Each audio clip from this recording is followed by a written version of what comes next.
सूरह कुरैश की 1900 मरतबा की ज़कात अदा हो गई ना। कितने दिन हो गए ज़कात अदा हुए?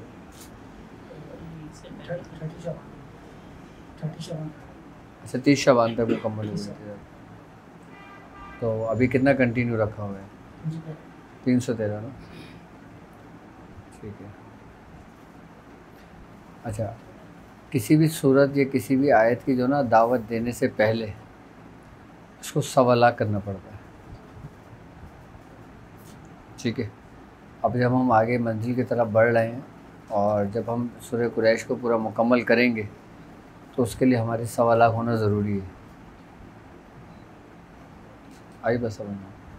अब या तो ये है कि हम 1111 मरतबा अगर 120 दिन मुकम्मल करते हैं तो हमारी सवाल हो जाएगी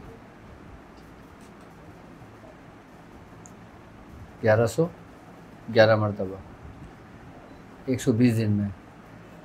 कितने हमारी जब हम 1111 मरतबा शुरू करेंगे और उसको 120 दिन मुकम्मल करेंगे तो हमारी सवाल इसी नीयत से होगी कि हमने दावत अदा करनी है। इसके बाद सूरह कुरैश की, और जब हम दावत देंगे फिर हम बाकायदा तौर पर हाज़िरी के उसके तरीके करेंगे उसके, क्योंकि उसके लिए सवाल का होना ज़रूरी है।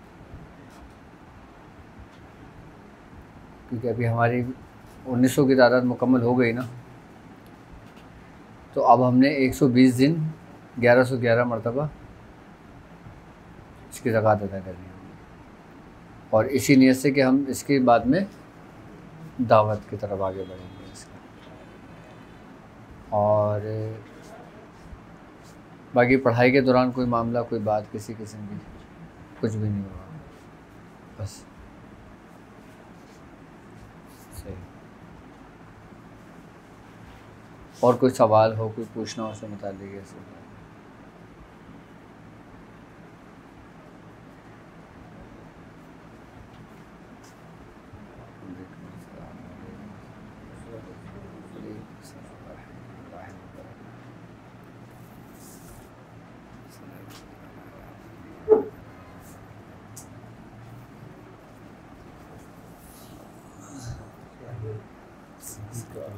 अच्छा माशाअल्लाह, अल्लाह पाक कबूल फरमाए।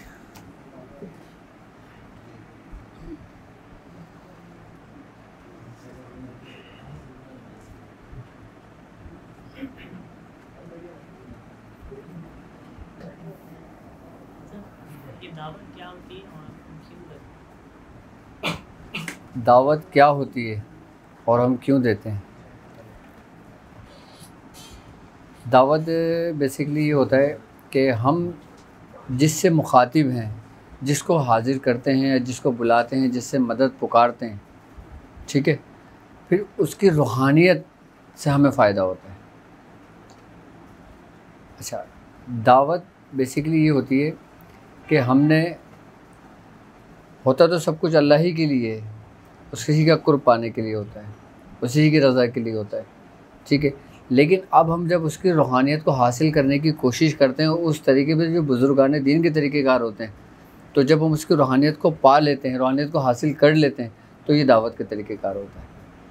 दावत बेसिकली एक ख़ास पढ़ने का तरीक़ेकार होता है पूरी लवाज़मात के साथ, कि जब इंसान किसी सूरत की दावत देता है तो बाकायदा वो एक जगह पे अपने आप को मखसूस कर देता है, अपने आप को बाउंड कर देता है। अब उसको ये देखना पड़ता है कि वो जिस सूरत, जिस आयत की ज़कात अदा कर रहा है वो 40 दिन में पूरी होनी है, 120 दिन में पूरी होनी है या 60 दिन में पूरी होनी है। तो उसके बाद जब वो दावत करने बैठता है तो उसके साथ फिर बाकायदा वो बखूरात का इस्तेमाल करता है, एहराम का इस्तेमाल करता है, तर्क जलाली और जमाली, तर्क बिल्लज़्ज़ात का इस्तेमाल करता है। यानी कि ज़कात के दौरान अगर किसी किस्म की कोई गलती हो जाती है तो उसमें कोई कबात नहीं होती, लेकिन दावत के दौरान अगर कसदन कोई गलती हो जाए, इरादतन कोई गलती हो जाए, तो उसकी माफ़ी नहीं होती। एक तो ये होगा ना कि इंसान भूल गया या कोई उसके ऊपर बीमारी का गलबा आ गया या वो पढ़ते हुए बेहोश हो गया या कोई ऐसी बात हो गई उसे दौरान करते हुए, तो उसमें कोई कबात नहीं है। लेकिन अगर कोई बंदा ये ने दावत देना शुरू करी और 2-4 दिन, हफ्ता भर गुज़रा, उसका दिल उकताया, उसने छोड़ दिया, तो उसको नुकसान होने का अंदेशा है, क्योंकि उसने इरादतन छोड़ा है ना। या तो बंदा ये शुरू ही ना करे, या भी बंदा शुरू करे तो ये समझ ले कि मेरी ज़िंदगी का आखिरी अमल है ये। अब मुझे नहीं पता कि इस अमल में मैं बचूंगा या नहीं बचूंगा। जब बंदा ऐसी नियत करके बैठेगा ना, फिर वो कामयाब होगा।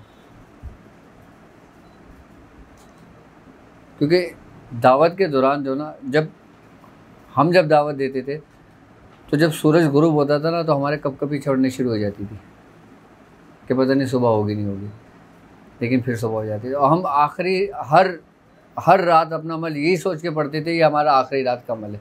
तो किस तरह अमल पढ़ोगे आप?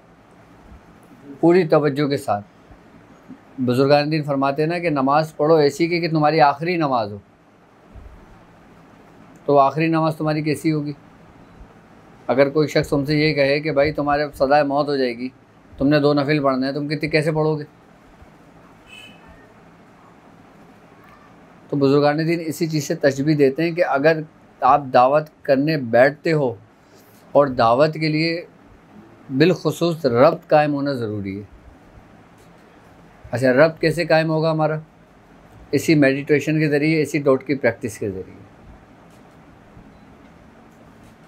जब हम दावत का इंतज़ाम करते हैं, एहतमाम करते हैं, जब हम किसी सूरत की या किसी आयत की दावत देते हैं, तो उसमें बाकायदा अपने आप को मखसूस कर दिया जाता है।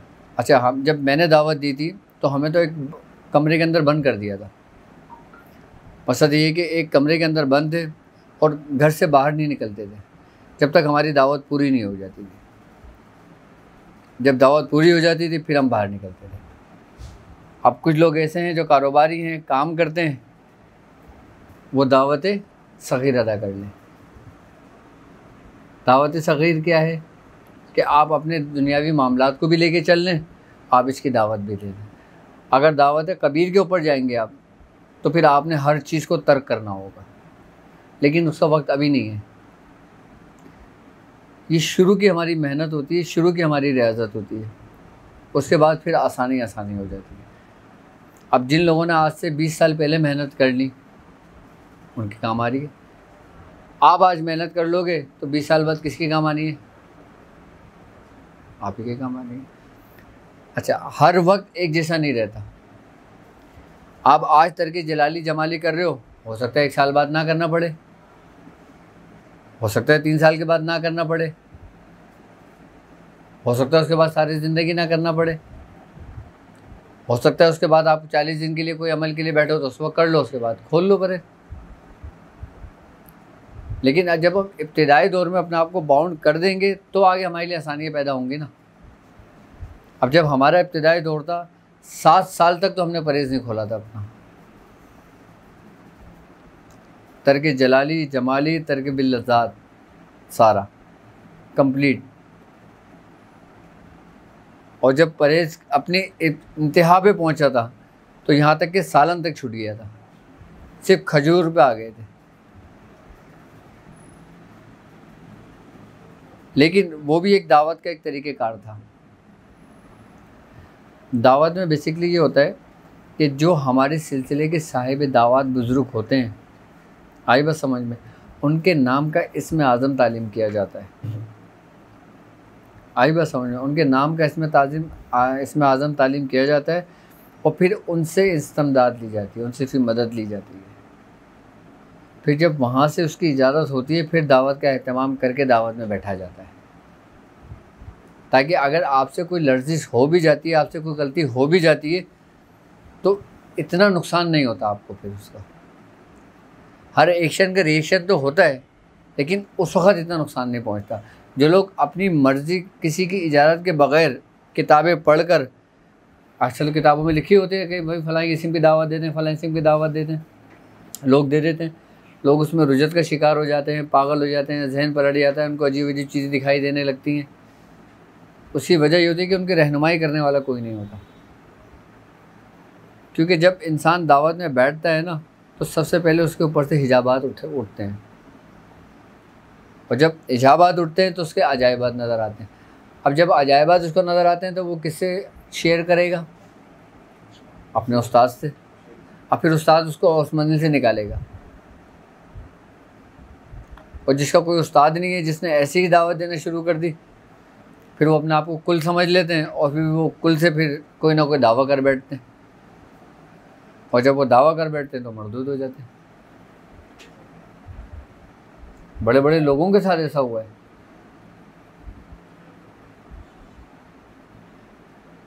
बड़े बड़े लोगों के साथ ऐसा हुआ है, और ऐसे ऐसे लोगों के साथ हुआ है कि जिन्होंने दावतें दी बाकायदा उनके कल्ब जारी हो गए, और ऐसे कल्ब जारी हो गए जो अगर किसी के हाथ कल्ब पे हाथ रख देते थे तो उसका भी कल्ब जारी हो जाता था। वो लोग गुमराह हो गए। अब ये रास्ता कितना ख़तरनाक है कि आपकी आखिरी सांस भी आपको नहीं पता कि आपको इस्तकामत होगी या नहीं होगी। लेकिन जो लोग अपने बुजुर्गाने दिन से मोहब्बत रखते हैं, उनकी बातों पे अमल करते हैं, जैसी इनको तरबियत दी गई है उसके मुताबिक चलते हैं, तो वो कभी भी किसी मंजिल में नहीं ठहरते, वो अपना सफ़र जारी रखते हैं। दावा जो है ये ताकत के ज़ोर पर होता है ना। आप जब कुछ किसी को करके दिखाओगे और जब आपकी वाह वाह होगी तो फिर आपके मुंह से उल्टे से कुफरिया कलमात निकलेंगे ना। फिर वही रूहानियत जिसमें आपने कमाल हासिल किया था, फिर वो रूहानियत नहीं रहेगी, फिर वो इस्तदराजी कुव्वत में मुंतकिल हो जाएगी। जैसे मैंने बताया था ना कि ये इहदिना सिरातल मुस्तकीम का वो रास्ता है कि इसके दाएं जानिब कामयाब लोग हैं और बाएं जानिब खसारे वाले लोग हैं। अब एक रास्ते पे तुम्हारे साथ शैतान भी चल रहा है और तुम्हारे साथ तुम्हारे अल्लाह के वली भी चल रहे हैं। अल्लाह ताला कुरान में ख़ुद ही कह रहा है, और अल्लाह के दोस्त वो हैं जो अंधेरे से निकाल के रोशनी में ले आते हैं, और शैतान के दोस्त वो हैं जो रोशनी से निकाल के, यानी कि दोनों की जंग चल रही है, और आप और हम एक इहदिना सिरातल मुस्तकीम के रास्ते पे चल रहे हैं। अब हमारे अंदर क़ुव्वत पैदा हुई, और अगर हमने मैंने आपको बताया था कि अगर आप कुछ भी करें, कभी भी अपने शेख पर एतराज़ ना करें। आपकी गुमराही और आपकी बर्बादी का सबब ही आपके शेख के ऊपर जब आप एतराज़ करते हैं, जब आप मोतरिज़ होते हैं, तब आपके कल्ब के अंदर एक बीज बो दिया जाता है, वो भी शैतान की तरफ से। शैतान का ये समझ लें कि सबसे ख़तरनाक वार है ये, कि वो तुम्हारे शेख के तुम्हें वो पहलू दिखाने लगता है जो शरीयत के भी ख़िलाफ़ होते हैं, आई बात समझ में, और जो दूसरे उसके भी ख़िलाफ़ होते हैं।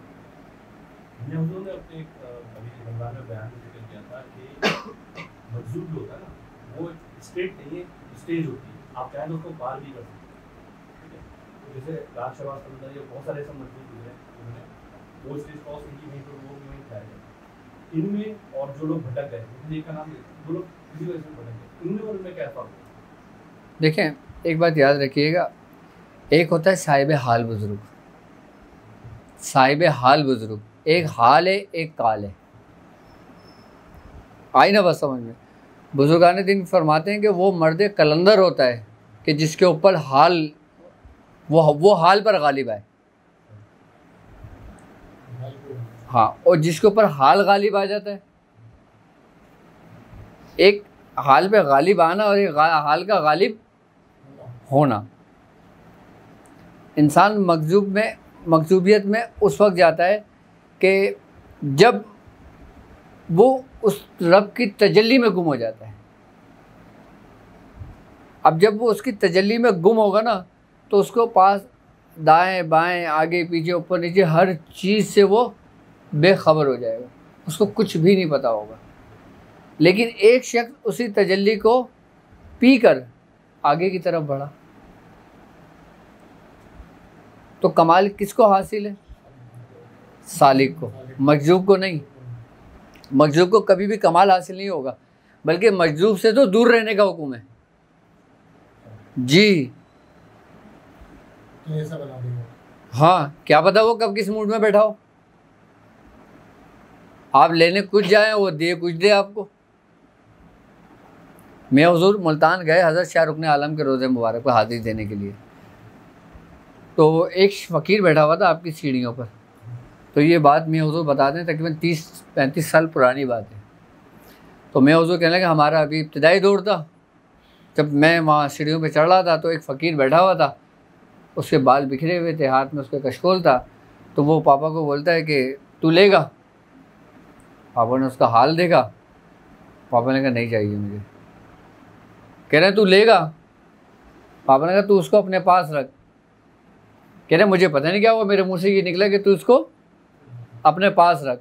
पापा कह रहे मैं ऊपर चला गया हाज़िरी देने के लिए, और जब मैं हाज़िरी देने गया, हाज़िरी देके जब वापस आया, मैं क्या देखता हूँ, एक पैंट शर्ट पहना हुआ, बूट शूट पहना हुआ शख्स, वो अल्लाह की सदाएं लगा रहा है, कपड़े फाड़ी हुई है, और वो फ़कीर वो मरा पड़ा हुआ है।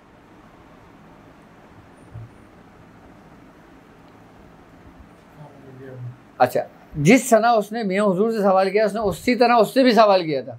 उसने कहा ला दे। उसने उसका आखिरी वक्त था, उसने उसको वहीं मुंतकिल किया, उसकी रूह परवास कर गई और वो उसके खेत में चला गया।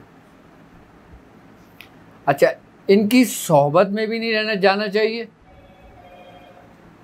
मजलूब की मना करते हैं बुजुर्गान दीन। और इब्तिदाई हाल में तो ये समझ लो कि उसके लिए जहर कातिल है। हम ढूंढते हैं ना कि यार कोई अगर मजलूब मिल जाए तो हमें बताओ, हम उसके पास जाएंगे, दुआ कराएंगे अपने लिए। नहीं जाना चाहिए। अगर आपको पता भी चल जाए कोई मजलूब है तो उससे दूर रहना चाहिए। बस जो साहिब हाल बुजुर्ग गुजरे ना, उनको कमाल हासिल होता है। साहिब हाल बुजुर्ग की मिसाल ऐसे है जैसे मर्द कलंदर की। अच्छा, मजलूब जो है ना वो अपनी दुनिया में मगन है, उसको दुनिया से कोई वास्ता नहीं है। लेकिन जो साहिब हाल बुजुर्ग है ना, वो दीन और दुनिया रूहानियत सबको साथ लेके चल रहा होता है। बुजुर्गान दीन फरमाते हैं ऐसे शख्स की मिसाल मर्द कलंदर जैसी है, और जो मजलूब की मिसाल बुजुर्गान दीन फरमाते हैं ये मोनस की मिसाल है। अब मोनस और मर्द में कितना फ़र्क है, यानी कि वो ख़त्म हो गया, वो अब किसी काम का नहीं रहा, वो किसी भी काम का नहीं रहा। अच्छा, मैं आपको बताऊं मजलूब कौन से मकाम में जाकर होता है।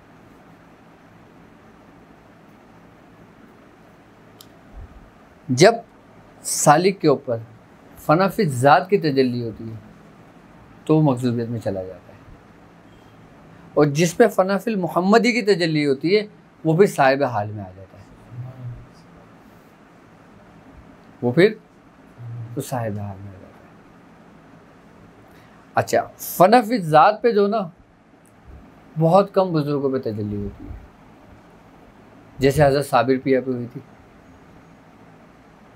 आप 12 साल तक गुलड़ की टहनी को पकड़ के खड़े रहे थे कि पूरा कलियर में आग लग गई थी, पूरा कलियर जल गया था। आप किस में गुम हो गए थे? फनाफिल ज़ात में गुम हो गए थे। उस वक़्त वो ही था, साबिर पिया नहीं थे।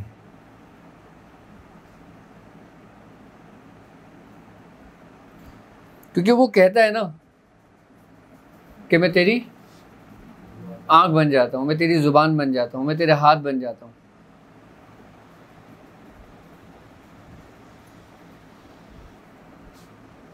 आप जब इस हालत में पहुँचे थे, आपका ये समझ लें कि हज़रत निज़ामुद्दीन औलिया महबूब इलाही का इब्तिदाई दौर था और इनका इंतहाई दौर था। निज़ामुद्दीन औलिया महबूब इलाही का इब्तिदाई दौर था और साबिर पिया का इंतहाई दौर था। अच्छा, जब हज़रत बाबा फरीद मसूद गंज शकर रहमतुल्लाह अलैह ने आपने साबिर पिया के कान में कुछ अल्फाज कहे, कुछ कलमात कहे, आपने हक़ का नारा बुलंद किया या हू का नारा बुलंद किया और आप मखजूबियत में चले गए। वो क्या इसमें आदम था, क्या राज था, बाबा जानते हैं या साबिर पिया जानते हैं, और कोई नहीं जानता। लेकिन तारीख़ में ये चीज़ मिलती है कि आपने उनके कान में कुछ कलमात कहे थे। अच्छा, जब निज़ामुद्दीन औलिया महबूब इलाही का दौर आया, बाबा साहब ने आपके भी कान में वही अल्फाज दोहराए, आपको कोई असर नहीं हुआ। आपने फिर दोबारा वो अल्फाज दोहराए, फिर कोई असर नहीं हुआ। जब आप तीसरी दफ़ा वो अल्फाज दोहराने लगे तो आपको इल्हाम हुआ, एक गैब से निदा आई कि ए फरीद, तुम जो इसके कान में कह रहे हो ये यही इस्म लेकर पैदा हुआ है। वो साहिब हाल बुजुर्ग,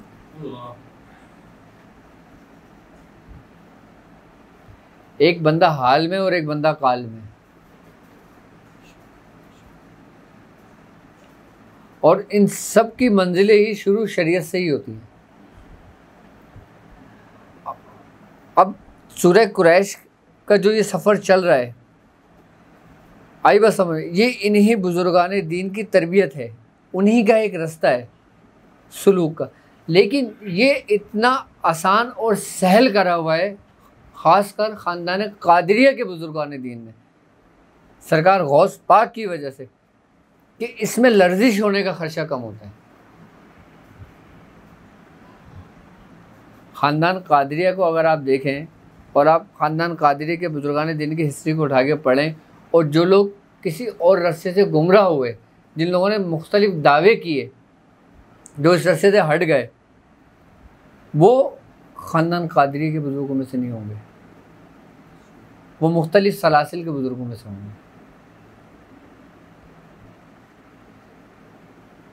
वो मुख्तलिफ सलासिल के बुजुर्गों में से होंगे। ख़ानदान कादरिया की तो बाकायदा बुजुर्गान दीन ने दुआएं मांगी हैं कि हमारा हिस्सा ख़ानदान कादरी हो, हमारा हिस्सा कादरी हो, क्योंकि ये वही सफ़र है कि जिसमें डर और खौफ नहीं है। क्योंकि हमारे रहबर, हमारे रहनुमा कौन? महबूब सुबहानी मीरा हज़रत सैयदना शेख अब्दुल कादिर जिलानी रज़ियल्लाहु ताला। क्यों? क्योंकि मियाँ हुजूर को जो फैज़ है, फैज़ बातनी जो है, वो सरकार गौस पाक से। आपको ज़ाहिरी फैज़ तो मदारिया ख़ानदान का हुआ था, आपकी ज़ाहिरी तरबियत तो मदारिया ख़ानदान की हुई थी, लेकिन आपकी बातनी तरबियत और बातनी फैज़ जो हुआ था वो महबूब सुबहानी से हुआ था। बातिन इंसान हमेशा अपना पोशीदा रखता है, ज़ाहिर तो लोगों को पता होता है। अब मियाँ अपने आप को दुनियावी मामलात में ऐसे उलझा के रखते हैं कि किसी को कुछ पता ही नहीं होता, और जो लोगों को चीख चीख के बता रहे होते हैं वो खाली बर्तन होते हैं। शेर की जो नस्ल है वो शेर ही पैदा होगा ना।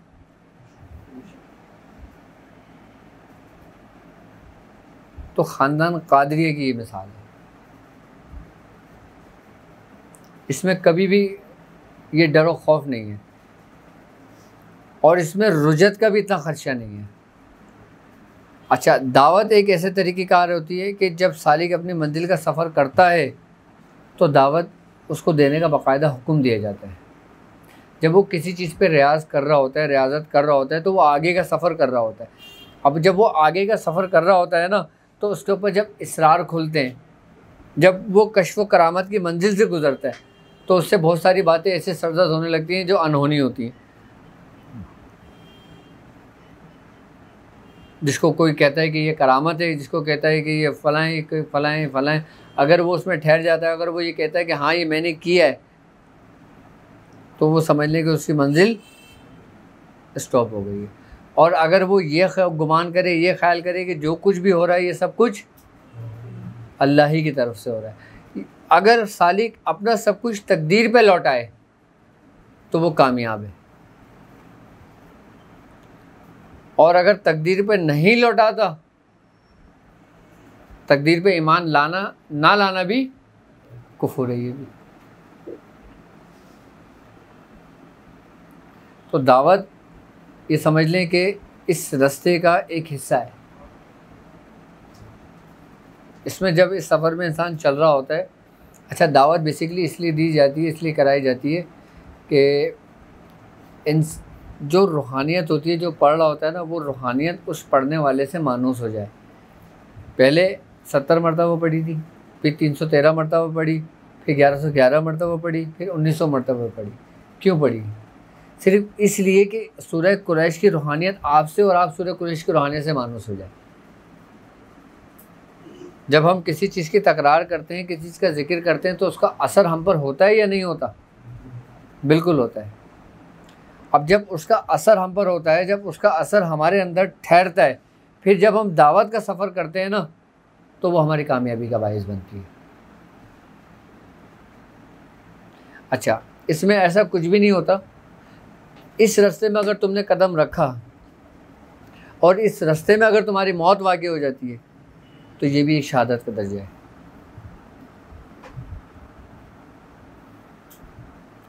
अच्छा, जब हम दावत के लिए बैठते हैं ना, तो हम पर वो दरवाज़ा खुलता है जो दरवाज़ा आम लोगों के लिए बंद होता है। कौन सा दरवाज़ा? तुलस्मात का दरवाज़ा, अजाइबात का दरवाज़ा, यानी कि उन माफूकुल फितरत का दरवाज़ा जो हमारी नज़रों से ओझल है। और जो चीज़ हमारी नज़रों से ओझल है, जब उसका दरवाज़ा आपके ऊपर से हटाया जाता है, खोला जाता है आपके लिए, तो फिर आपकी कैफियत क्या होगी? आप अपने आप को आम लोगों में शुमार करोगे? हमारे अंदर एक अजीब सी कैफियत आ जाएगी, एक अजीब सी फीलिंग्स आ जाएगी, एक अजीब सा एक तकब्बुर पैदा हो जाएगा, एक अजीब सा गुरूर पैदा हो जाएगा। अगर हमने उसको झड़क दिया और हमने आगे का सफ़र किया, तो हम बहुत आगे तक जाते हैं। ये वो वाहिद दरवाज़ा है कि जब सालिक पर खुलता है ना, इसमें 70% सालिकीन जो होते हैं ना, वो ठहर जाते हैं। कितने परसेंट? 70% ठहर जाते हैं सालिक इसमें। आप चाहे कितने ही कामिल क्यों ना हो, आप चाहे कितने ही कामिल क्यों ना हो, आप ठहर जाते हो। जिसको हम कहते हैं कि इसके ऊपर हालत कब्ज़ तारी हो गई है। अब हालत कब्ज़ जब सालिक पर तारीख होती है, तो हालत कब्ज़ टूटने में किसी को 5 साल लग जाते हैं, किसी को 10 साल लग जाते हैं, किसी के 20 साल लग जाते हैं, और किसी की नज़र की हालत में टूटती है, और किसी की टूटती नहीं, वो ऐसे ही चले जाता है।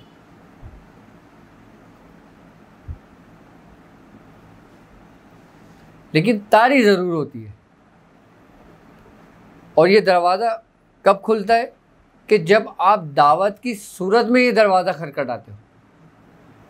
भाई आप दस्तक दोगे, कोई पूछेगा तो सही ना कौन है,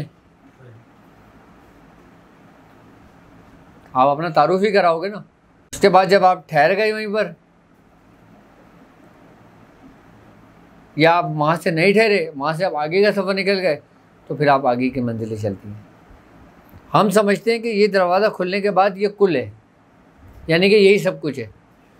क्योंकि जब इंसान अपनी ज़िंदगी में कुछ ऐसी चीज़ों को देखता है जिससे पहले उसने कभी नहीं देखी होती, जब वो ऐसी मखलूक़ात को देखता है, ऐसी मखलूक़ात से बातें करता है, ऐसे मखलूक़ात से काम लेता है, ऐसे मखलूक़ात से काम देता है, तो यकीनन वो आम लोगों में से तो नहीं रहा, आम से ख़ास में आ गया ना। अब वो ख़ास ही रहेगा उस वक़्त तक जब तक वो उस मंजिल में। अच्छा, कुछ पीरान-ओ-ज़ाम होते हैं जो अपने शागिर्दों को, अपने मुरीदों को छोड़ देंगे, चलो उसको भी ये सफ़र कर लेने दो, भी इसको ठहरने दो, जब वक्त आएगा कि इसको यहाँ से निकाल के ख़ास से ख़वास में ले आएंगे। अच्छा, जिनको ठहराया जाता है ना, उनको फिर पूरी मंजिलें वहीं की तय कराई जाती हैं कि जिसको हम कहते हैं कि इंसान हर चीज़ के रास्ते से जब आशना हो जाता है, यानी कि उसके ज़रिए फिर जादू का भी इलाज कर लेता है, हर चीज़ का काम कर लेता है। अच्छा, ये सारे रास्ते खुलने के बाद भी इलाज वो तरतीब और तरीके से ही करेगा, ये नहीं से पढ़ के दम करा वो ठीक हो गया। अगर पढ़ के सिर्फ दम कर ठीक करा तो ऐसे हमारे बहुत सारे बुजुर्गान दीन गुजरे। हमारे दादा मियाँ थे,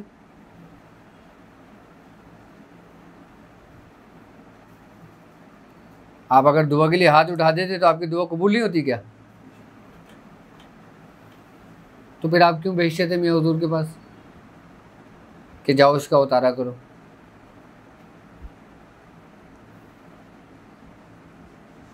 अच्छा, ये सिलसिला पता है कहाँ से शुरू हुआ था? जब शैतान किसी शख्स को पूरी तरीके से घेर लेता है, आई बात समझ में, और इसको इस तरह घेर लेता है कि इसके ऊपर अपना पूरा शहर उसको अपने कंट्रोल में कर लेता है, आई बात समझ में, और फिर वो शख्स हथियार डाल के अल्लाह से मदद तलब करता है। वो तो मुसब्बिबुल असबाब है ना, वो तो सबब भी पैदा करेगा ना कुछ। तो उसने अपने ही बंदे की ड्यूटी लगाई हुई, जिनका नाम है हज़रत खज़र अलैहिस्सलाम, जिनका कोई वारिस नहीं होता, मैं उनकी बात कर रहा हूँ। फिर हज़रत खज़र अलैहिस्सलाम जो होते हैं ना, फिर वो अल्लाह के उन्हीं दोस्तों को चुनते हैं कि जो इसकी रास्ते पे सफ़र कर रहे होते हैं। अब एक रास्ते के अंदर 1 लाख बंदा सफ़र कर रहा है, अब 1 लाख में से चुना किसी को भी जाएगा। उसको उन्होंने चुन लिया किसी भी रूप में आकर, और उसको बताया कि भाई ये इस्म है, या आपने इस तरतीब और इस तरीके से इतना पढ़ना है। उसने पढ़ना शुरू करा, उसको फ़ायदा हुआ, उससे उसकी तकात अदा हो गई। फिर उसके रास्ते ऐसे बने कि वो शख्स जिसके अंदर दावत दी, जिसने इस अमल को किया, आई बस समझ, अब वो कुदरत के कानून से उस शख्स तक पहुंचेगा। हर चीज़ का एक तरीक़ेकार है ना, हर चीज़ अपने एक ज़ाविये कुलिये से चल रही है। अल्लाह ताला ने जिसके ज़िम्मे जो काम दिया है ना, वो काम चल रहा है। कि जैसे हज़रत मूसा अलैहिस्सलाम के पेट में दर्द हुआ, अल्लाह ताला ने कहा जाओ जालिनूस के पास जाओ। वो जालिनूस के पास गए, जालिनूस को कहा कि मेरे पेट में दर्द है, जालिनूस का सौंफ खा लो, वो ठीक हो गया। हज़रत मूसा अलैहिस्सलाम जलाल में आ गए, आपने कहा बारी ताला तू मुझे नहीं बता सकता था। तो अल्लाह ताला ने कहा हमने जिसके ज़िम्मे जो काम रखा है उसने ही वो काम करना है।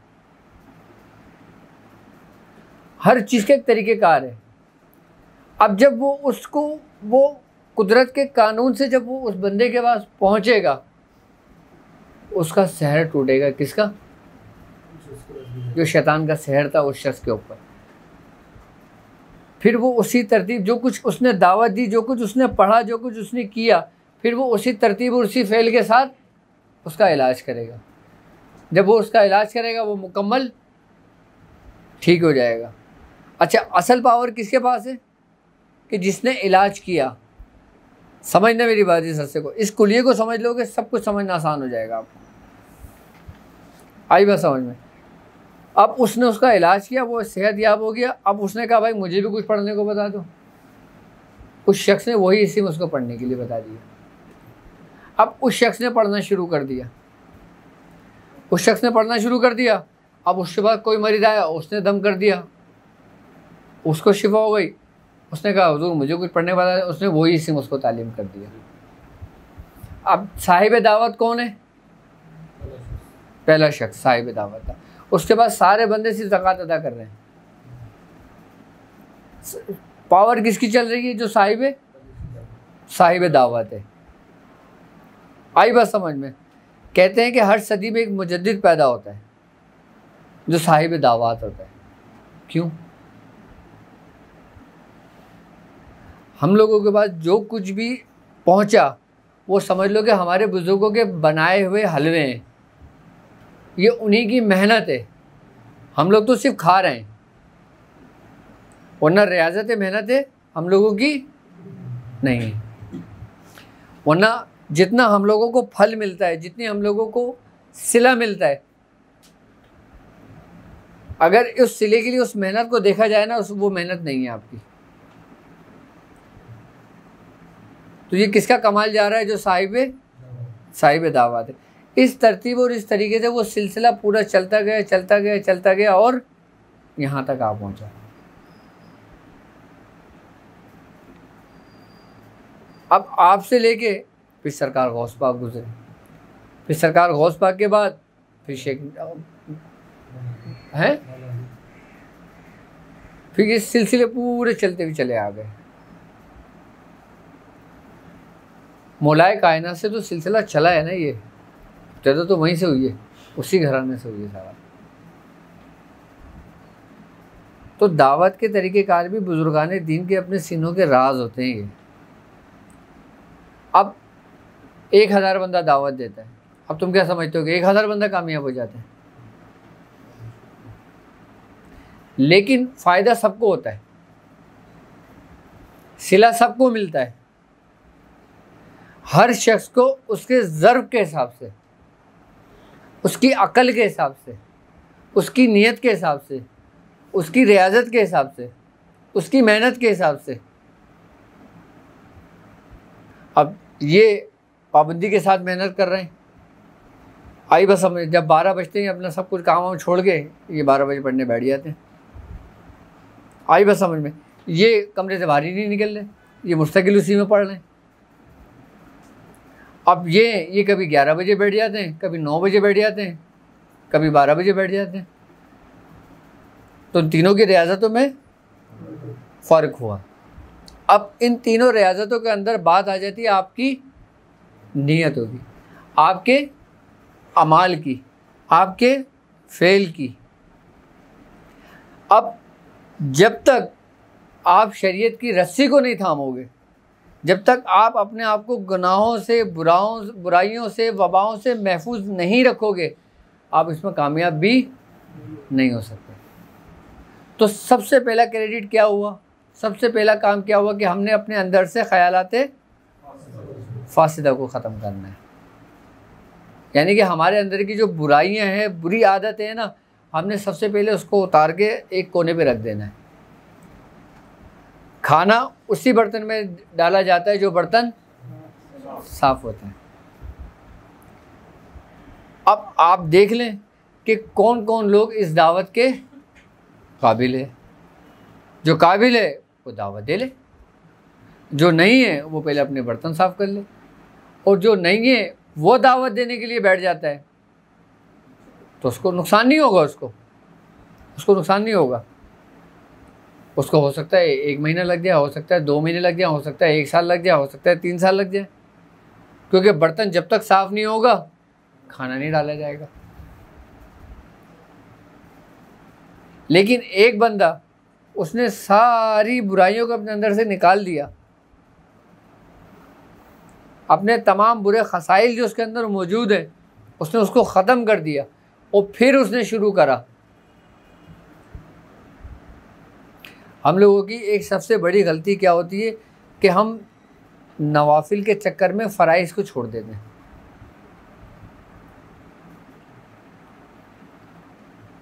हम नवाफिल के चक्कर में फ़राइज़ को छोड़ देते हैं।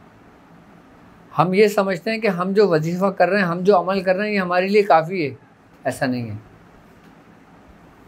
देखो, जो तुम अमल कर रहे हो, जो तुम नवाफिल पढ़ रहे हो, जो तुम नफली इबादतें कर रहे हो, आई बस समझ, तुम अपनी मर्ज़ी से कर रहे हो, तुम्हें इसका हुक्म नहीं है।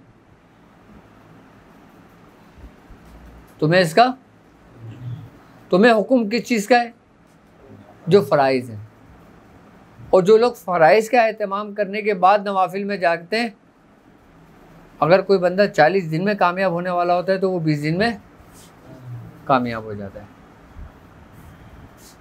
ऐसा अक्सर और बेशतर देखने में आया है कि हम 120 मरतबा सूरह मुज़म्मिल रोज़ पढ़ रहे होते हैं, क्या, और पाबंदी के साथ पढ़ रहे होते हैं, और फ़ख्र महसूस कर रहे होते हैं अपने ऊपर कि हमने 120 मरतबा रोज़ाना पढ़ रहे हैं, और हमें पढ़ते हुए 1 साल हो गया।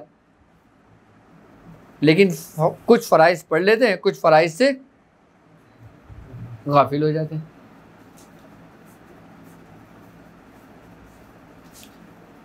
ऐसा अक्सर व बेशतर होता है। हमारी नज़र में जिस चीज़ की अहमियत होती है ना, हम उसको तर्क नहीं करते। अभी आपकी नज़रों में नमाज की अहमियत नहीं है आपको, इसलिए आप कभी पढ़ लेते हो और कभी छूट जाती है। जिस दिन आपको नमाज की अहमियत पता चल गई, उस दिन आप कुछ नहीं करोगे, सिर्फ 5 वक्त की नमाज़ पढ़ोगे। अगर खाली नमाज ही की अहमियत आपको पता लग जाए ना, तो ये आपको पूरा सुलूक तय करा देती है, और ये ऐसा सुलूक तय कराती है कि ये मोमिन को मेराज करा देती है।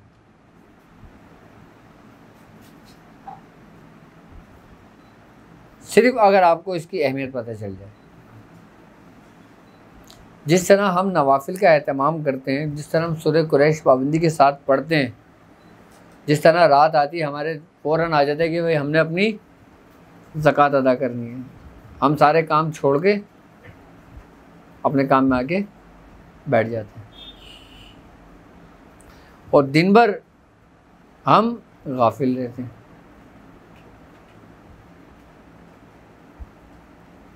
हमने गाफिल नहीं होना।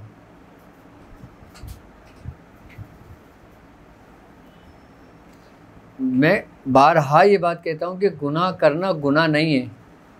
क्या? गुनाह करना गुनाह नहीं है, क्योंकि इंसान है, ख़ताकार है, ख़ता तो होती है, इंसान से ही होती है, लेकिन गुनाह पे डटे रहना गुनाह है। एक बुजुर्ग फरमाते हैं कि मैंने एक गुनाह से 70 दफ़ा तौबा करी, फिर मुझसे गुनाह हो जाता था, लेकिन मैं फ़ौरन रुजू कर लिया करता था। फिर मैंने महबूब सुबहानी के वसीले से दुआ की, फिर मुझे जाके इस्तकामत मिला, फिर मुझसे वो 70 साल में वो गुनाह सरजद नहीं हुआ।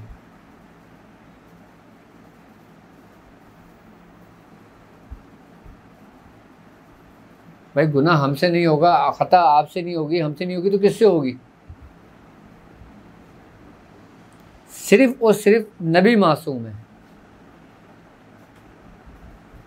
बाकी औलिया कराम की अगर हम बात करते हैं, इस सफ़र की अगर हम बात करते हैं, तो यकीनन लर्जिश ख़ता मुमकिन है। कोई वली ये नहीं कह सकता कि मैं गुनाहों से पाक हूँ या मुझसे कोई ख़ता सरजद नहीं हो सकता। किसी ने भी दावा नहीं किया ये, यहाँ तक कि महबूब सुबहानी ने भी दावा नहीं किया।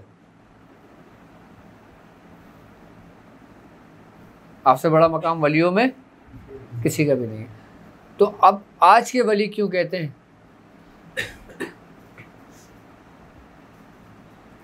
क्या कि साड़ी हर वेली और तुसी पंजवेली, कि तुम्हारी इबादत 5 टाइम की और हमारी इबादत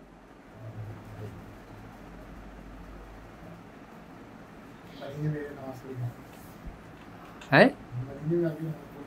हाँ, और जो पढ़कर आएगा वो तो सवाल ही नहीं पैदा होता, वो आप पे जाहिर कर दे। वो तो अपने साये को भी नहीं पता होता, वो तो उसके अपने आप को भी नहीं पता होता कि कब रूह उसकी परवाज़ कर जाए, कि जब रूह उसको वो मुशाहिदा दिखाती है तो उसको पता लगता है कि मैं हूँ यहाँ, वरना उसको भी नहीं पता होता। अच्छा, एक बार याद रखना, सालिक को अपनी मंजिल का नहीं पता होता। हाँ, अपने मकाम का नहीं पता होता। हाँ,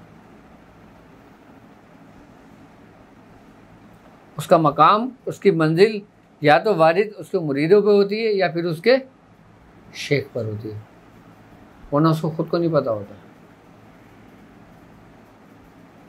लेकिन आप देख लो आजकल के में कि अगर किसी का नाम लिखते हैं तो पहले तो लिखा जाता है कि वो क्या, पीर तरीक़त, पीर शरीयत, पीर हकीकत, पीर मार्फत, पीर वैदानियत, सारे अलकाबात उसके अपने नाम के आगे हैं।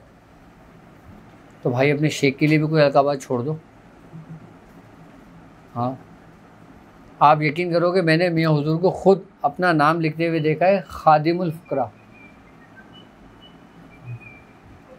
मैंने हमेशा मियाँ हुजूर को ये लिखते हुए देखा है कि मियाँ हुजूर जब किसी को कुछ लिख के देते थे ना अमल, तो यही लिखते थे। और आज मियाँ हुजूर के ही मुरीद, मियाँ हुजूर के शागिर्द उस्तादुल आलमीन बने हुए।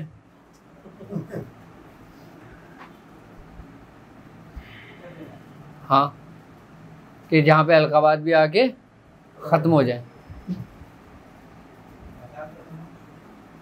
कोई ऐसी मंजिल ना हो जो उसने तय ना करी हो। और मियाँ हुजूर ख़ुद अपने नाम के आगे क्या लिख रहे हैं? खादिमुल फ़ुक़रा। मियाँ हुजूर की जितनी भी बयाज़ें मेरे पास मौजूद है ना, मियाँ हुजूर का यही नाम लिखा हुआ है मेरे पास, उनकी हर बयाज़ में। या खाक पाए औलिया लिखा होगा।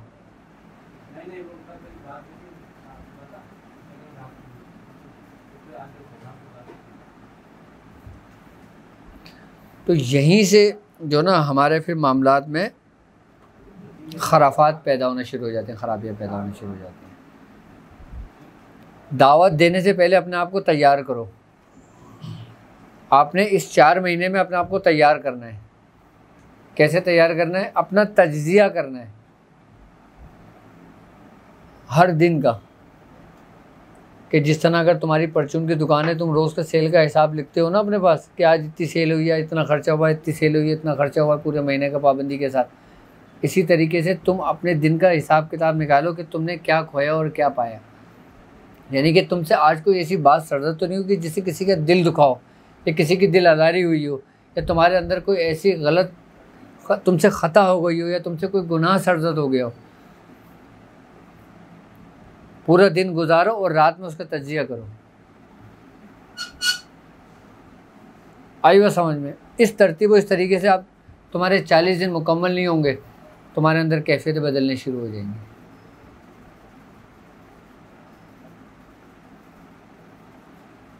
दावत के लिए पहले 4 महीने में अपने आप को तैयार कर लो। अच्छा, जो कुछ तुम रात में पढ़ते हो ना, उसको दिन में भी एहतमाम करो।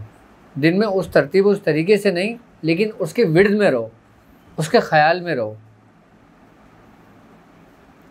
जिस तरह हम नमाज़ पढ़ते हैं और हमें ख़यालात बहुत ज़्यादा आते हैं, हम क्या करते हैं कि हम जब पढ़ते हैं कि अल्हम्दुलिल्लाह रब्बिल आलमीन, तो हमारी तवज्जो अल्हम्दुलिल्लाह रब्बिल आलमीन पे होती है। फिर जब हम अर्रहमानिर रहीम कहते हैं, हमारी तवज्जो इसी तरतीब इस तरीके से, जब दिन में आप कोई भी काम कर रहे हो, आप अपना काम करते हो, लेकिन आप अपने अमल से गाफिल ना हो, अपने पढ़ाई से गाफिल ना हो। जब आप इस तरह करना शुरू कर दोगे ना, आप सोचना शुरू करोगे, वही बातें सामने आपके सरजद होनी शुरू हो जाएंगी। जब हमारा इब्तिदाई दौर था ना, हमने जब ये प्रैक्टिस करी थी, अपने आप को तैयार करा था ना, हम पता है क्या करते, हम जब तसव्वुर करते थे कि 1 साल पहले किस बंदे से हम मिले थे, हम उसका तसव्वुर करते थे वो बंदा है क्या, वो बंदा 1 दिन के बाद वो बंदा आया बहुत मिलने के लिए। अच्छा, कभी कभी जो ऐसा ख्याल गुजरता, यार काफ़ी टाइम हो गया वो बंदा नहीं आ रहा, 1-2 दिन गुजरे, 3 दिन गुजरे, वो बंदा आ गया।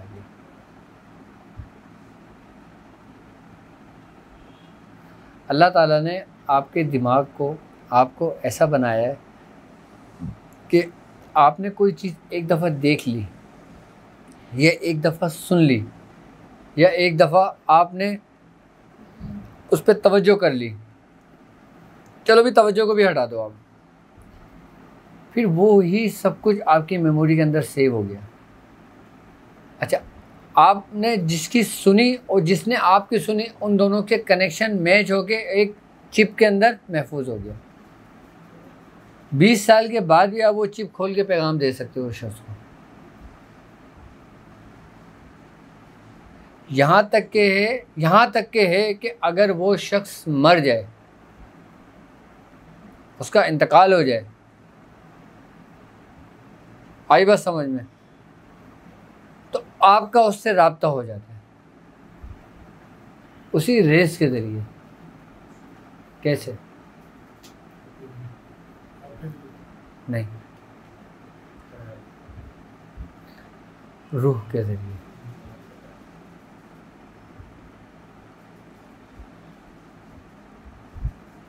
क्योंकि हमारे दिमाग को अल्लाह रब्बुल इज़्ज़त ने ऐसे बनाया और ऐसी क़ुव्वतें इसमें रखी है ना, कि जो ना तो फरिश्तों में, ना जिन्नातों में और ना शयातीन में तो खैर है ही नहीं, उसमें तो सारे खराफाती हैं। और जिस उरूज पे रूहानियत है, उसी उरूज पे शैतानियत भी है, ये भी याद रखना। हाँ, क्योंकि तुम्हारा दुश्मन वो है कि जो इस रास्ते से गुजरा है, नाप के गुजरा है, और वो तुम्हारी एक एक मंजिल से वाकिफ़ है, एक एक रास्ते से वाकिफ़ है। इसको एनर्जाइज करने का तरीका थोड़ा डिटेल से बताइए। किस? ऐसे लॉ ऑफ अट्रैक्शन पढ़ाई जाती है, जो आप चाहते हैं वो ऐसा किया जाता है, पैगाम जो देते हैं ना, करते हैं और ये होता है, इस सेट तक होता है, रैंडमली होता है बिकॉज हम इसको एनर्जाइज नहीं कर सकते।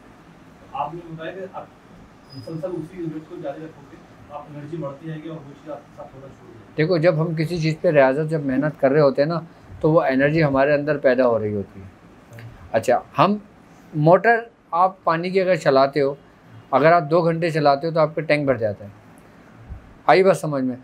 यानी कि जब मोटर चल रही है तो आपके पानी चढ़ रहा है।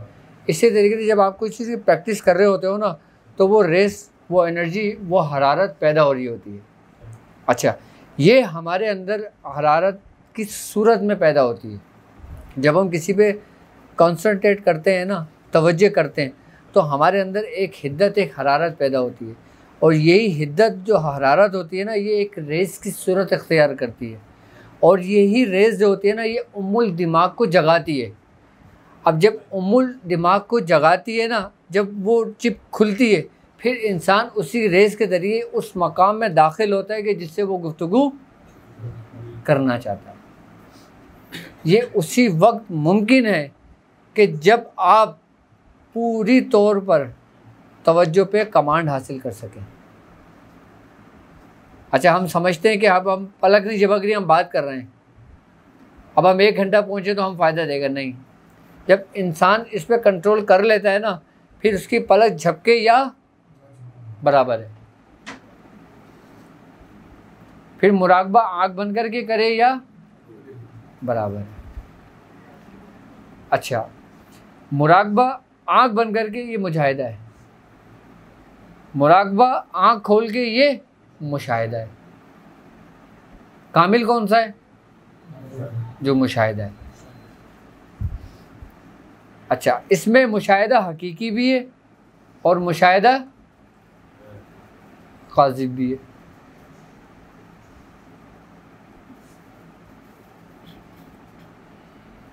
अब हमें कैसे पता चलेगा कि हमने हक़ का मुशाहिदा किया है या हमने फिर ख़तराती शैतानी का मुशाहिदा किया? फिर वो हमारे अपने अमाल होंगे, हमारी अपनी नीयत होगी और फिर हमारा अपना सफ़र होगा। जो शख्स जैसा सफ़र करेगा उसको वैसा ही सब कुछ दिया जाएगा। अब हम ये कहते हैं कि यार अब हम इस सफ़र में चल तो रहे हैं, तकदीर में नहीं लिखा था क्या? अब हम क्या करते हैं? सिर्फ सब्र करते हैं, इंतज़ार करके बैठ जाते हैं, जी हमारी तकदीर में नहीं है। जबकि ऐसा नहीं है। इंतज़ार करने वालों को इतना ही मिलता है जितना कोशिश करने वालों से बच जाता है। और फिर हम इस पर किसको थोप देते हैं? अपनी किस्मत को। अल्लाह ने दी। चलो एक लम्हे के लिए मान लो कि तुम्हारी तकदीर में ये रास्ता नहीं था, ये रास्ता है ही नहीं तुम्हारी तकदीर में। अल्लाह ने लिख दिया कि तुम इस रास्ते पे नहीं चल सकते, लोहे महफूज पे लिख दिया। ये अल्लाह का फैसला हो चुका है, तकदीर हो गई है ये, ठीक है। अब हम आ जाते हैं उसके महबूब के ऊपर कि सरकार दो आलम सल्लल्लाहु अलैहि वसल्लम का फरमान है, आपने फरमाया है कि तदबीर और अच्छी तदबीर, दुआ और तदबीर इंसान की तकदीर बदल देती है। यानी कि तुम अपने रब से मांगो, तुमने मांग लिया कि या अल्लाह मुझे सिरातिल मुस्तकीम पे चला, अभी तुम मुस्तकिल दुआ कर रहे हो, उससे मांग रहे हो। अब दूसरा काम तुमने क्या करना है जिससे तुम्हारी तकदीर बदले, तुमने कोशिश करना है। सरकार दो आलम सल्लल्लाहु अलैहि वसल्लम ने क्या फरमाया कि तदबीर तुम्हारी तकदीर बदल देती है। अब तदबीर की अगर हम बात करें, अल्लाह ताला कुरान में कहता है कि लैसा लिल इंसान इल्ला मा सा, कि इंसान को वही कुछ मिलता है जिसकी वो। अब तुम कहाँ से चले तो कहाँ खड़े हो गए आके? सब कुछ अल्लाह ही की मर्ज़ी से होना है। यानी कि उसने तुम्हारा ये रास्ता नहीं लिखा था चलना कि तुम इस रास्ते पे चलोगे, लेकिन उसने लिखा ये था कि ये दुआ से करेगा, कोशिश करेगा तो ये इस रास्ते पे पहुँच जाएगा।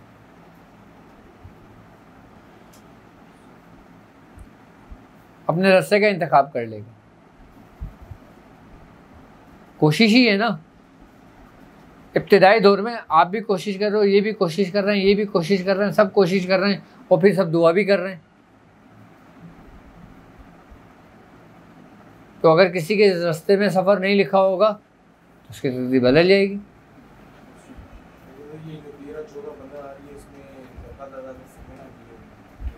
हाँ बिल्कुल कर सकते हैं, बिल्कुल कर सकते हैं। अच्छा 13, 14 और 15, ठीक है, इन तारीख़ों की क्या अहमियत है?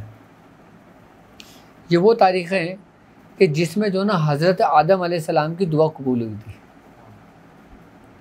जब आदम अलैहिस्सलाम को दुनिया में भेजा गया था ना, तो आपकी जो स्किन, आपकी जो जिल्द थी ना, वो यहाँ के माहौल की वजह से, दुनिया का माहौल, आबो हवा एक अलग है, जन्नत की एक अलग थी।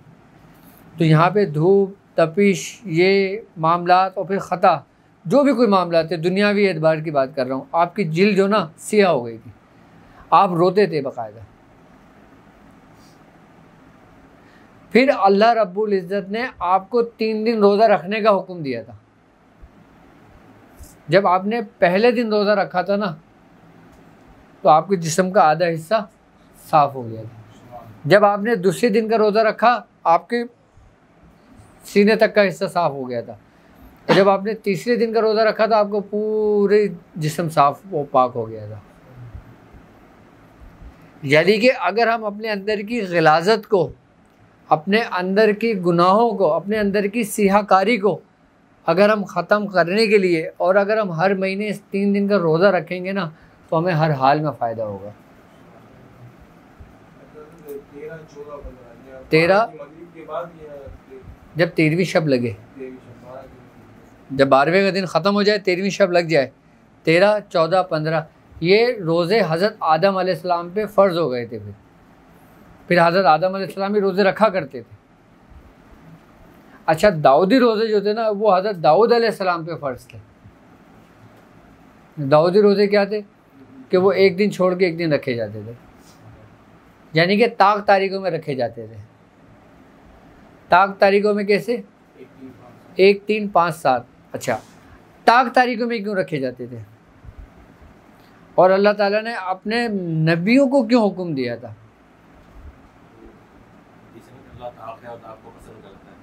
अल्लाह ताक को पसंद करता है। यानी कि अगर हम इसमें देखें कि इस कायनात में जो कुछ भी कुव्वत है वो ताक और जुफ्त है, ताक और जुफ्त है। पूरी कायनात, पूरा उलूम, पूरी रूहानियत, पूरी फोर्स, पूरी कुव्वत, पूरी ताकत इन्हीं दो के माबेन घूमती है।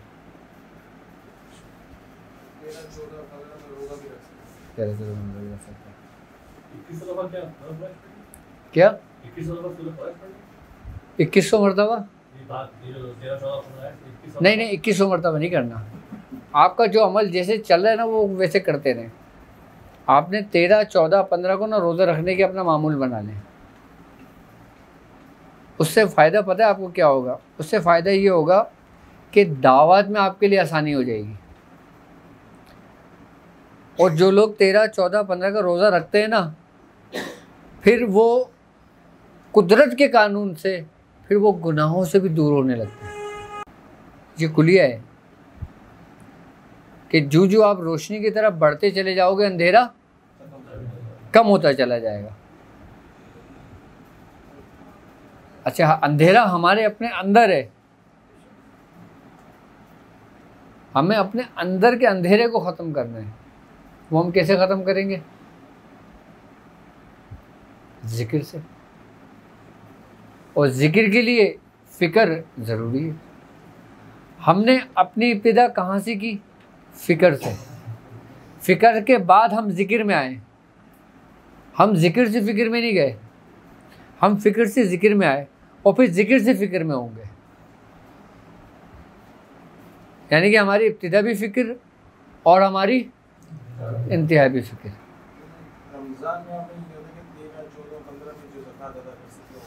हाँ हाँ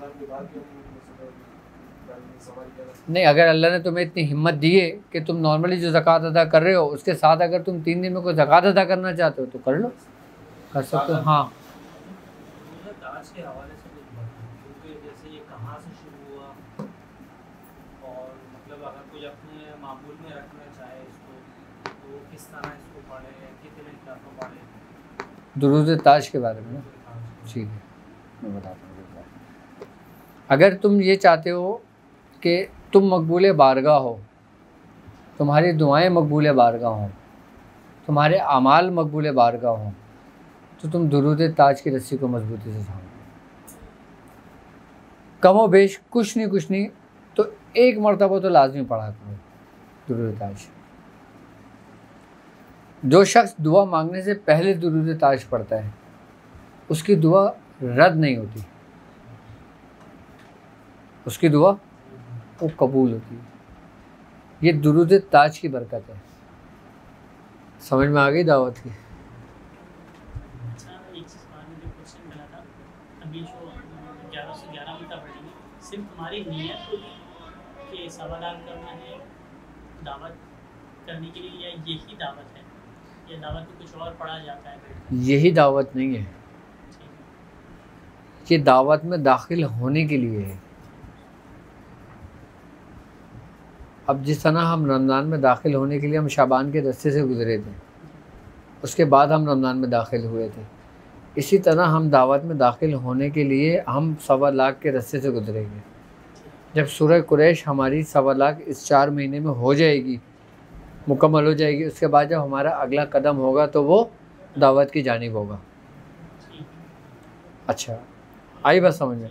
अच्छा, दावत में मुख्तलिफ अज़मियत भी होती है, आई बात समझ में? और उसमें बुज़ुर्गान दिन के इसम भी होते हैं, आई बात समझ में?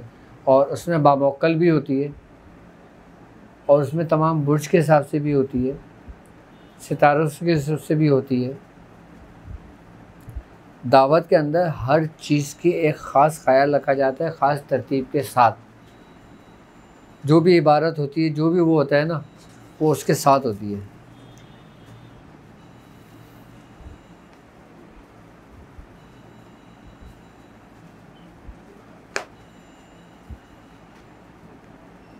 तो इसके बाद फिर हम वो करते हैं, दावत के उसमें जाते हैं। अभी हमने दावत तक पहुंचना है जब तक हमारी 1.25 लाख सूरह कुरैश हो जाती है। जब ये हो जाएगी उसके बाद हम दावत में दाखिल होंगे। अच्छा, दावत सगीर और दावत कबीर होती है। अच्छा, अब दावत में कुछ लोग दावत कब्रिस्तान में देते हैं, कुछ लोग साहिब मज़ार के पास बैठ कर देते हैं, कुछ लोग दावत के लिए अपने आप को पहाड़ों में ले जाते हैं, कुछ लोग दावत के लिए अपने आप को जहाँ बर्फ़ होती है वहाँ ले जाते हैं, कुछ लोग मुख्तलिफ जंगलों का रुख कर लेते हैं। समंदर में भी दावत दी जाती है। समंदर में इतने पानी में खड़े कर दिया जाए नाव तक पानी हो। शुरू में तो टखने तक का होता है, और जो आपकी दावत का वो गुजरता रहता है, फिर टखनों से घुटनों तक पानी आ जाता है, फिर घुटनों से फिर यहाँ तक का पानी आ जाता है, कुलों तक का। फिर कुलों के बाद फिर जब नाव तक का पानी आता है ना, हम जब दे रहे होते थे ना, ऐसा लग रहा था कि जैसे नीचे से ना जो वो मट्टी जब खींचती है ना, कि लो जी, हर लहर पे ऐसा लगता था अब गए, फिर वहीं खड़े होते थे। और यहाँ तक कि बादों का ऐसी लहरें गुजर जाती थी कि सर के ऊपर से गुजर जाती थी, लेकिन हमारा ज़र्रा बराबर भी पैर नहीं हिलता था। अब वो हमें नहीं पता वो कौन सी ताकत थी जिसने हमें ठहर के रखा हुआ था। हमारी कुव्वत नहीं थी, इतना मुझे पता है। हमारी अपनी कुव्वत नहीं थी, हमारी अपनी भी वो नहीं थी, लेकिन ये था कि कोई कुव्वत थी साथ, कि जिसने हमें लोहे की तरह वहाँ पे जमाया हुआ था।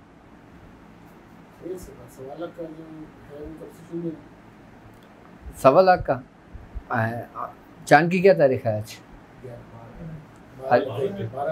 अच्छा, 12 लग गई ना।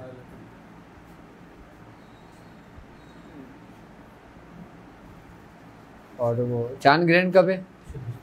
26 तारीख। 26 तारीख को कौन सी तारीख है चांद की? 14 या 15 है ना।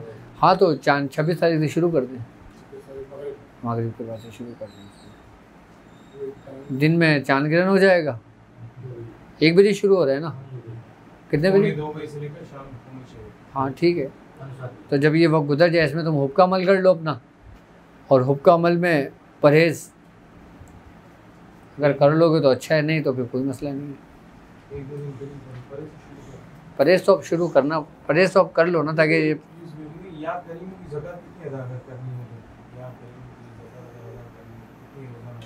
सिर्फ या करीम हो ये पढ़ा जाता है 1.25 करोड़ जी टोटल। नहीं ना, आप चाहे इसको 5 साल में कर लो, 10 साल में कर लो, 3 साल में कर लो, 1 साल में कर लो, 1.25 करोड़ की तादाद है इसकी। ज़कात कबीरा हाँ। और एहतियात ये है कि इसमें किसी से कलाम नहीं करना, कि जब हुक्म का अमल करेंगे ना, हुक्म का अमल मैंने बताया था अभी वीडियो में अपनी, इसमें ना या का नाबुद व या का नस्तईन 6000 मरतबा रोज़ पढ़ जाएगी। हाँ हाँ, लेकिन अगर तुम्हारा अमल पूरा होने वाला होगा ना तो तुम बात नहीं करोगे किसी से।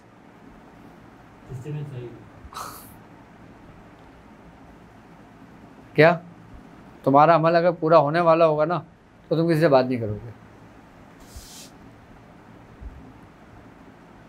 बस।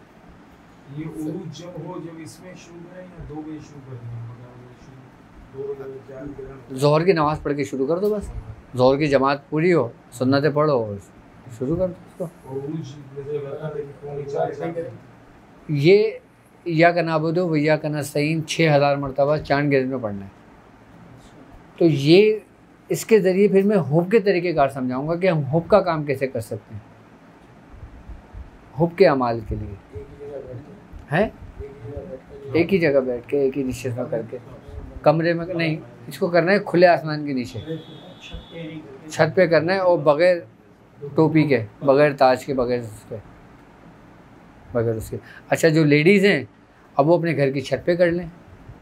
अच्छा जो लेडीज़ ना, उनके घर में छत नहीं है और वो बाहर भी नहीं जा सकती करने के लिए, तो फिर वो अपने कमरे में कर सकती हैं, मस्जिद में सहन में बैठ के कर लें। लेकिन बेहतर तरीक़ेकार अमाल का देखो ये होता है कि जहाँ पे तुम्हें ज़्यादा से ज़्यादा सुकून मैसर हो, खामोशी मैसर हो। सिम की कोई कैद नहीं है, सिम की कोई कैद नहीं है, तो ज़रूरत नहीं है सारी की। अब आगे दुरूद शरीफ पढ़ लें। लेकिन मैं फिर ये कह रहा हूँ कि इस 4 महीने में अपने आप को तैयार कर लें। इस 4 महीने में अगर 100 लोग भी तैयार हो गए ना तो मेरे लिए काफ़ी है, बस।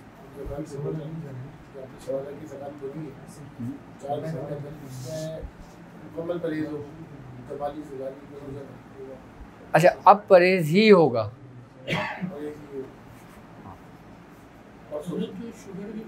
26 तारीख से है, तो अगर वो कोई दवा खाते हैं तो वो दवा में कोई हर्ज नहीं है इसमें। तो गोश्त का तो परहेज़ करना है, हाँ ना, गोश्त का, अंडा, मछली, कच्चा प्याज, कच्ची लहसुन, बस यही परहेज़। अच्छा जब दावत में जाएंगे ना फिर उस वक्त होगा परहेज़। इसमें भी सिर्फ यही परहेज़ रखना है, तरकी जलाली, जमाली खोल, जमाली मसला नहीं, हाँ तरकी जलाली रख लें।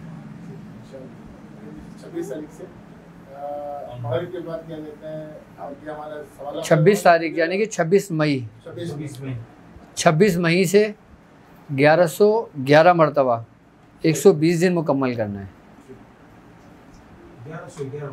1111 मरतबा, तो ये 1.25 लाख हो जाएगी तुम्हारी। 1.25 लाख से थोड़ा सा ज़्यादा होगा, नहीं उसकी ज़रूरत नहीं है अभी 313 पढ़ने की, फिर 1111 ही रखेंगे। लेकिन इसी नियत के लिए कि हम दावत में दाखिल, कोई भी एक वक्त रात में वक्त रख लें, टाइम कोई भी, हाँ नहीं नॉर्मली हालत में वो ज़ोहर की नमाज़ पढ़ के शुरू कर दें। 5 बजे है मेरे ख्याल से शायद। 4:47 पे है ना। आपके लिए तो 1 घंटे होता है 6 साल ज़्यादा तो नहीं हो रहा ना आपका।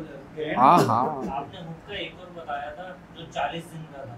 वो 3125 मरतबा पढ़ना है थाल रखकर पानी हलाना, वो 40 दिन का अमल है। वो तो लोगों का चल रहा है अभी, क्योंकि हमने हुब का अमल नहीं बताया था। अच्छा, हुब का अमल अगर सूरह कुरैश से करो ना, ये भी बहुत ज़बरदस्त काम करेगा। उसका क्या तरीका है? उसमें कुछ इस्म मिलाए जाएंगे। पहले ये सवाल कर लो। हाँ हाँ, तो ये सूरह कुरैश का एक ख़ास तरीक़ेकार है पढ़ने का। हाँ, क्योंकि अब ये देखें ना, हुब में सबसे पहली बात ये है कि कबीला कुरैश की जो मोहब्बत अल्लाह ताला ने इसमें ज़ाहिर की है ना, वो किसी और सूरत में नहीं की। यानी कि वो ख़ुद अपनी मोहब्बत का इजहार कर रहा है। तो हुब में इससे बड़ा अमल और किसका हो सकता है? लोग समझते ही नहीं सूरह कुरैश को। आई ना बात समझ में? अब सूरह कुरैश को लोग समझे ही नहीं है। ये अगर हुब के लिए करो ना, तो ये आखिर अमल है हुब का, इसके बाद कोई अमल नहीं है हुब के लिए। अगर बीमारियों के लिए, बीमारियों के दाफे के लिए पढ़ोगे, वबाओं के बचने के लिए पढ़ोगे, तो उसके लिए आखिरी अमल है ये। तमाम मखलूक़ात की तस्खीर के लिए आखिरी अमल है ये। तमाम कायनात की तस्खीर के लिए आखिरी अमल है ये सूरह कुरैश। इसमें सब अलग तरीके हैं पढ़ने के। हर चीज़ के तरीक़ेकार है ना अलग।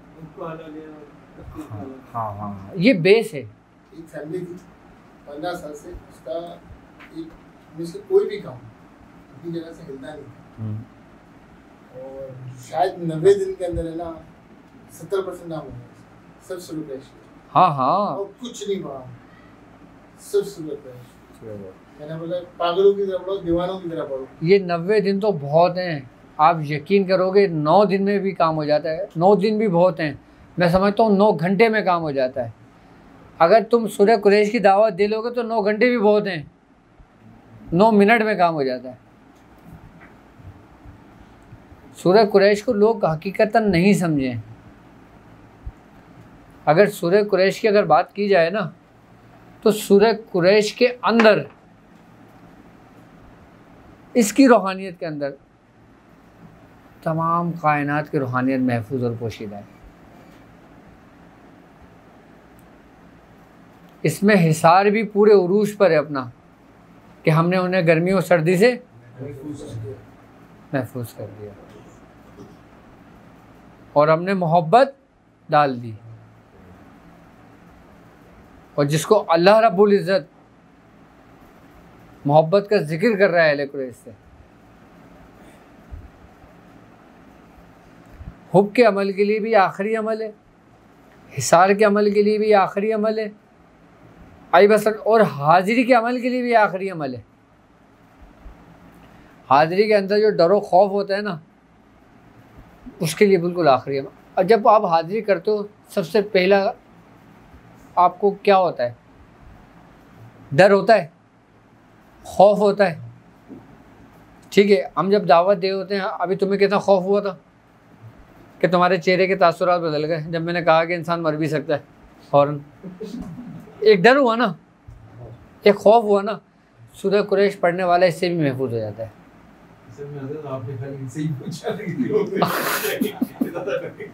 हाँ, तो इसलिए डर गए। कहते हैं सूरह कुरैश पढ़ने वाले को, और अगर जो साहिब दावत सूरह कुरैश हो, उसको मौत नहीं आती।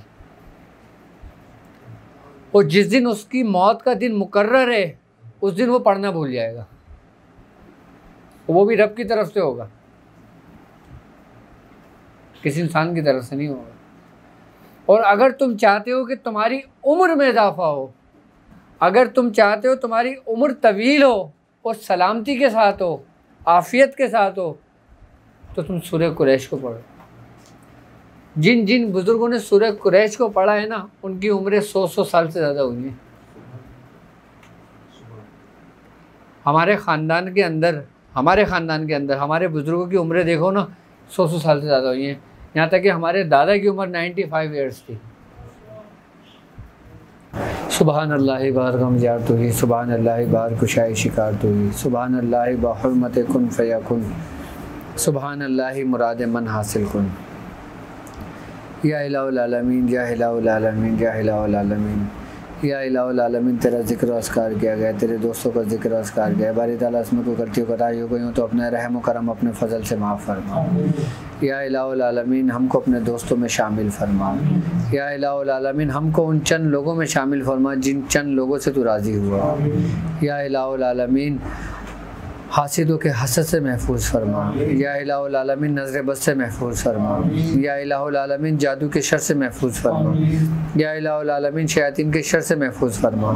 या इलाहुल आलमीन, मुनाफिकों की मुनाफकत से महफूज फरमा। या इलाहुल आलमीन, फासिकों के फसक से महफूज फरमा। या इलाहुल आलमीन, तमाम वबाओं से, बीमारियों से, बलाओं से महफूज फरमा। या इलाहुल आलमीन, जिस शख्स ने जिस दुआ के लिए कहा है बारी ताला उसके नेक तमन्नाओं को, नेक ख्वाहिशात को पूरा फरमा। सुब्हान रब्बिका रब्बिल इज़्ज़ति अम्मा यसिफून वस्सलामु अलल मुरसलीन वल्हम्दुलिल्लाहि रब्बिल आलमीन। बरक ला इलाहा इल्लल्लाहु, ला इलाहा इल्लल्लाहु, ला इलाहा इल्लल्लाहु मुहम्मद रसूलुल्लाह।